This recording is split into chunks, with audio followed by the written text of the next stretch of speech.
O, ilan yan? 2. O, 2. O, lagay mo yung sagot. Ano yung 2? Sulat mo.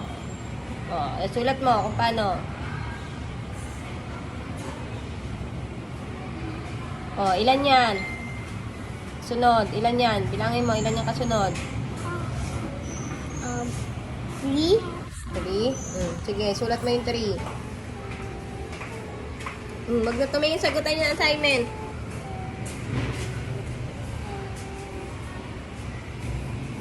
Sige, sunod. Ilan yung banana? Isa. English? Ano English Isa. yung isa? Banana.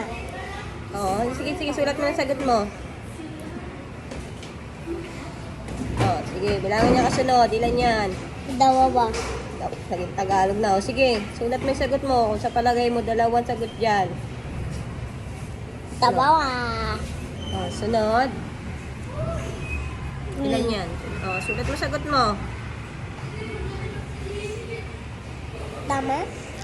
Di ko alam. Bukas malalaman mo. Pag sinabi ni teacher kung tama ba o mali. Ito mo lahat. Mali lahat? So, hindi ka Ito, magaling yung sulat mo? Tama yung Ito, sulat mo. Kaya lang, hindi pa ikaw magaling magsulat. Kaya dapat mag-practice ka pa.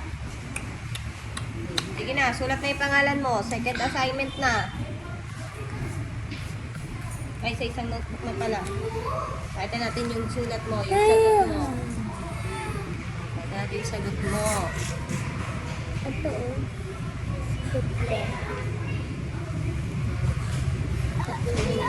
Ha? Isa naman.